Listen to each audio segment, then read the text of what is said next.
Welcome to Art Ed Radio, the podcast for art teachers. This show is produced by the Art of Education, and I'm your host, Tim Bogantz. Last week, as I'm sure you heard, Sir Ken Robinson was gracious enough to give me almost an hour of his time. We had a really wide-ranging conversation about a variety of topics, from his own education to his career, the importance of creativity, the importance of art teachers, and how we can affect school change. It was far and away one of the most popular podcasts we've ever done, and if you haven't listened to it, make sure you go back and do that soon. The episode can be found on artedradio.com. And I've received a lot of questions in the last week about the interview, some on the topics that we covered, but also about Sir Ken himself. You know, what was it like to meet him? How was he in real life? Did he talk to you in person outside of the interview? And to be honest, he was about as cool as could be. He was funny, he was charming, and he was so intelligent. He had great stories, and he was able to just kind of weave them all together in some amazing ways. And as I said, that made for some great conversation. And I wanted to extend that conversation just a little bit. So today I want to bring on Jessica Balsley, the founder of AOE, to talk about a lot of these same topics. Now, Jessica was also in Los Angeles with me for the Sir Ken interview, and she was able to speak with him as part of his presentation at the Art Ed Now conference that's coming up on August 3rd. Now, at the conference, he's going to be talking specifically about the importance of art teachers, which is something you will not want to miss. Hey, you can check out all the details at artednow.com. and see all of the other amazing presentations that'll be happening. Okay, but talking about Jessica, like I said, she was in LA for the interview also. So she and I are going to chat just a little bit about our trip, maybe talk a little bit about what it was like behind the scenes of the Sir Ken interview, and give you a rundown of what happened, and hopefully answer some of those questions that I've been getting so frequently in the last few days. Hey, we're also going to dive in a little bit deeper about Sir Ken's ideas. Okay, I'm not sure how much of this Jessica really wants me to share, but Sir Ken was a huge inspiration for her when it came to starting the Art of Ed. You know, just in terms of finding your passion and following your passion and working in your element. Okay, and that was a big reason that she wanted to kind of share her ideas with other art teachers out there. And it's grown into this amazing thing. But, you know, I think it's cool to talk at least a little bit about kind of where it all started. Okay, and along with all of those ideas, I know she loves to talk about the concept of flow and why we need to find that as art teachers. So my guess is we'll have that be part of the conversation as well. Jessica does a great job of explaining all these ideas, how they apply to art teachers, and how we can get them to apply to our students as well. And I know this is going to be a lot to talk about, but I think it will be a really interesting conversation. So let me bring on Jessica, and we will get things started.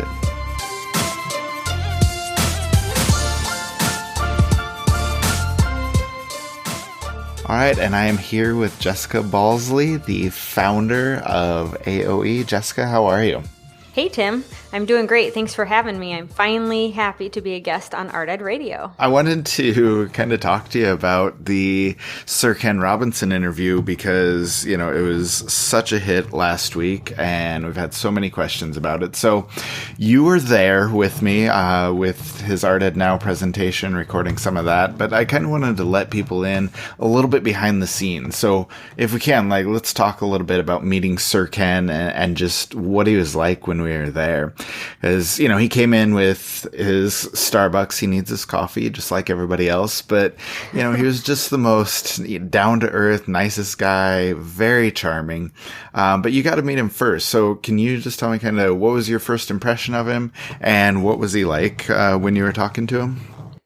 Yeah, absolutely. Well, I have to say this was a pinch me moment, I think, for any art teacher or anyone who knows his work. And so I was, of course, pacing and sweating and just really, really thrilled to meet him. And my first impression was just almost like I was standing at his TED Talk. I mean, he has that much poise just in a casual conversation. And he sounded and looked just like I'd met him a million times online from watching videos and reading his books. So for that moment was pretty cool, just to see him and talk to him and say hello and know that, people are as they seem online most of the time.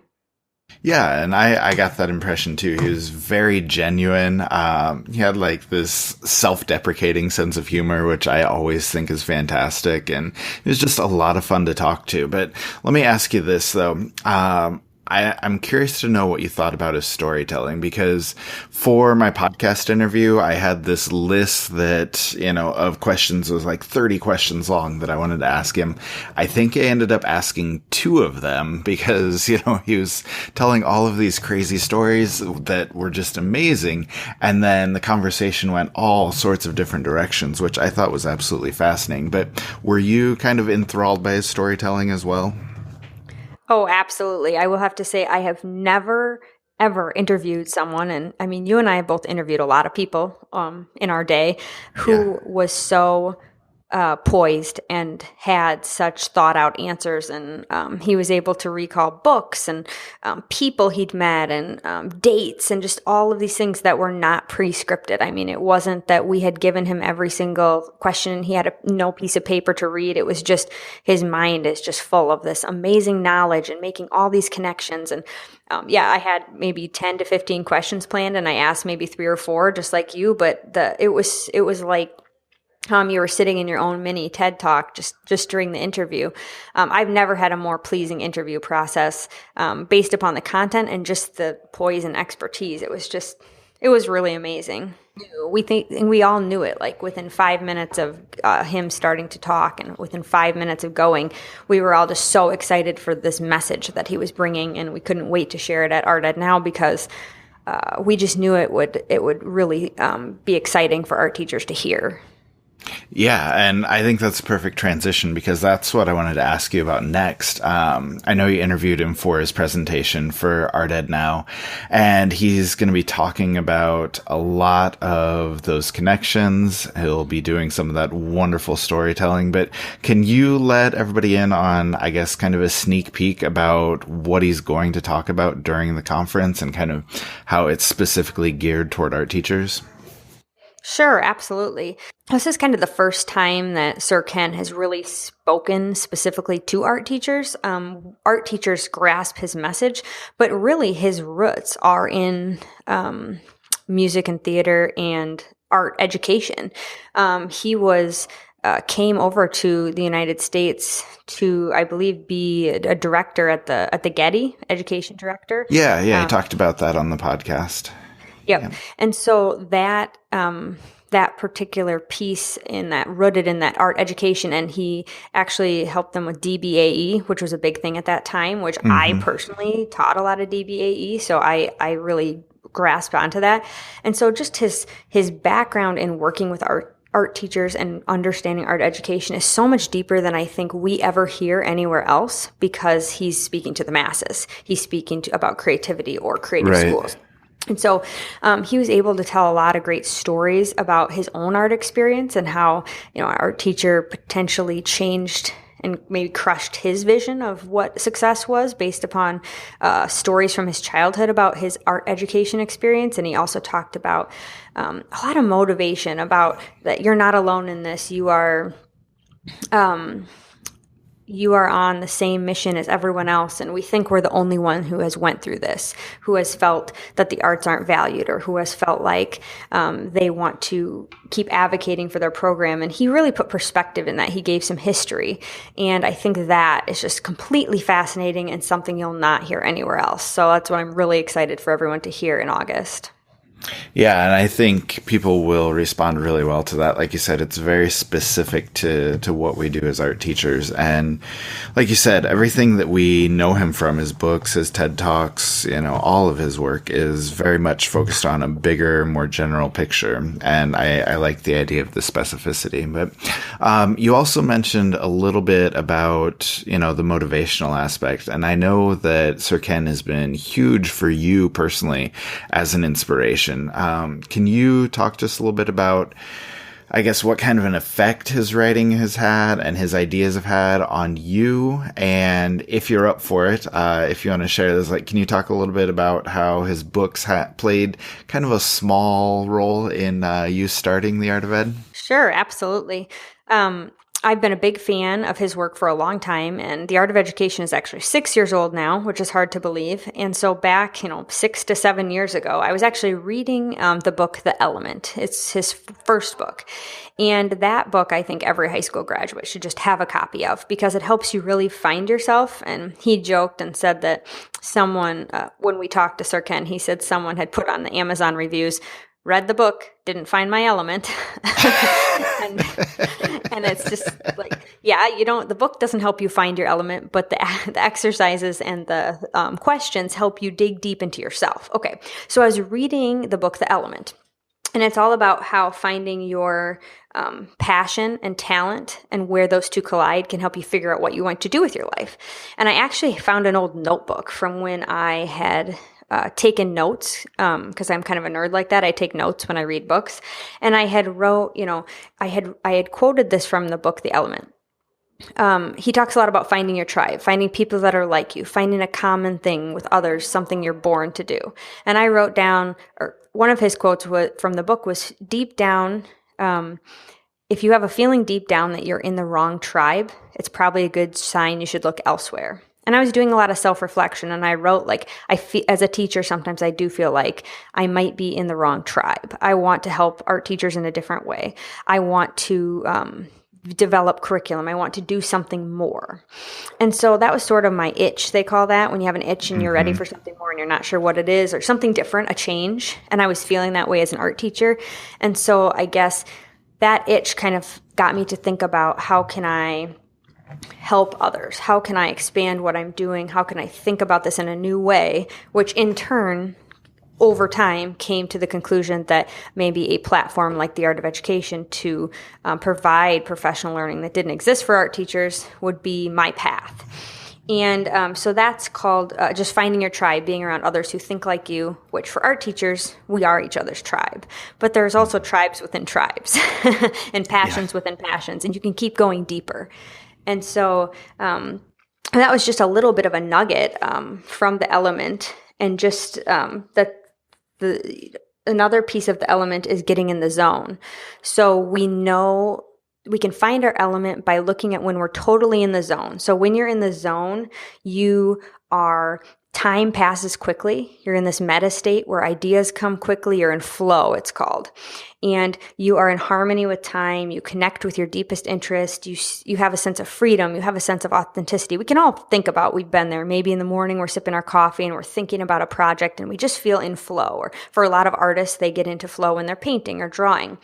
So I found I was in the zone when I was developing curriculum and coursework, or I was developing a blog post or professional development idea for my team.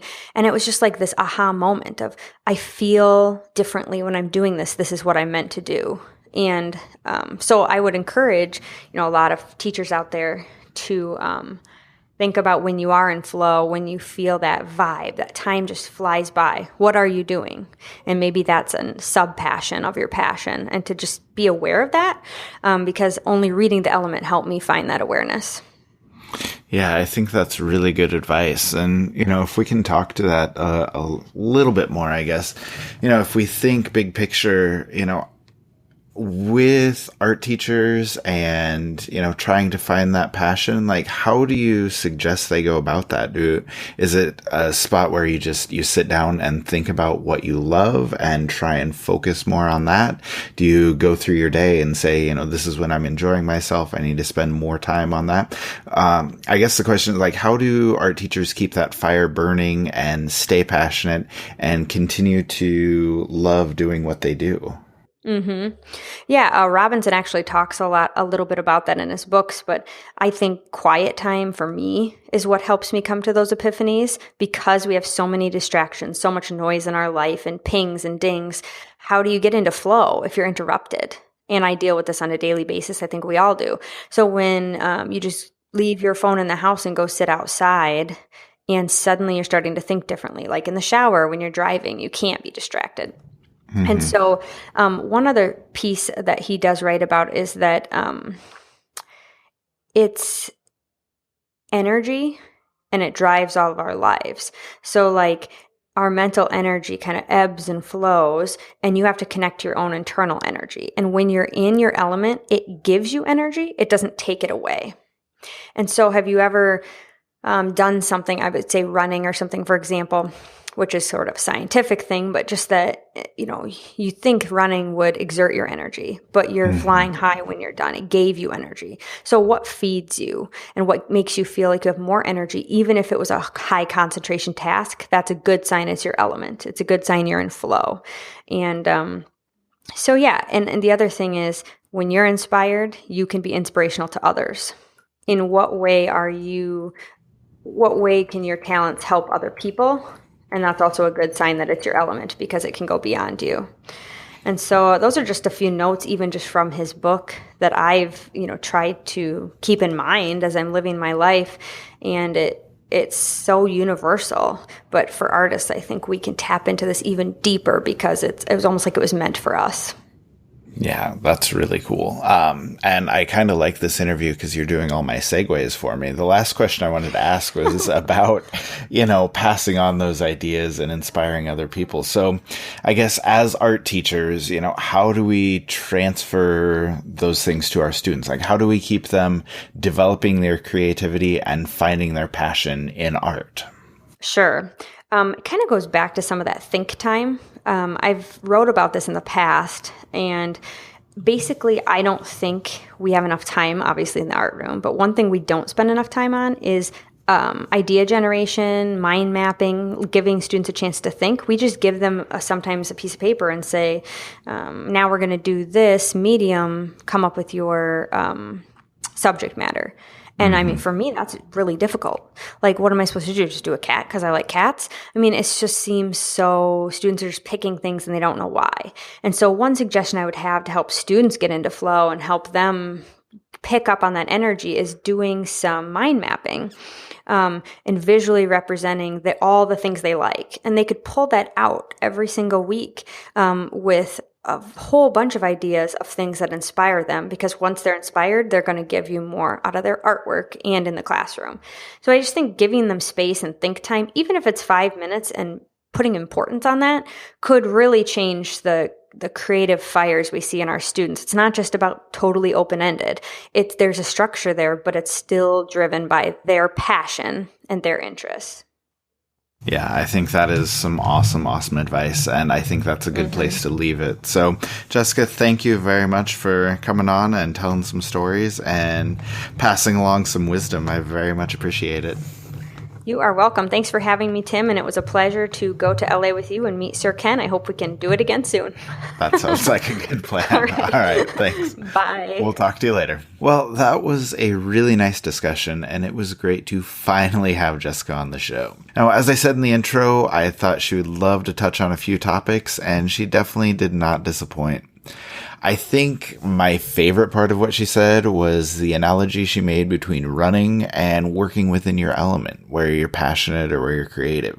And I'm a runner, not good at it, not, too quick, but I love it. So that kind of hit home with me. And she talked about how it would make sense that when you're doing these things, whether it be running, whether it be working for a few hours in your studio, it would kind of take away your energy. But if you really love those things, they can actually give you more energy. Whether you're out for a good run or just spend a good afternoon in your studio or have a good day of teaching, you just feel better afterward. And those are the types of experiences that we need as teachers to stay passionate, to keep that fire burning. And that's what we should be looking for. Now, before we go, here's the deal. Hey, you need to go listen to Sir Ken's interview at artedradio.com. And if you've already listened to it, go listen again. I guarantee there's going to be something in there that you missed. Okay, also check out the Art Ed Now Summer Online Conference at artednow.com. Not only do we have Sir Ken, but we have 20 presentations that cover almost every aspect of art teaching. It is a great lineup with some great topics, and August 3rd will be the best day of professional development you will have all summer, I promise. So go get registered. Okay, finally, just one closing thought. We talk all the time about finding inspiration, finding your passion, keeping that fire burning, or being in your element. But for a lot of us, we don't need to find it. We already know what that is. Okay, maybe painting, maybe throwing on the wheel, maybe writing or working in your sketchbook. Okay, it might just be that you love to work with kids. But whatever it is, if you know it, make sure you take the time to do it. Hey, it's so easy to get sucked away from everything we love and everything that we want to do, but you need to make the time for it. Because when you get in your flow, there is no better feeling in the world. So make sure you're taking the time, because when you do, it is so much easier to remain passionate about what you do.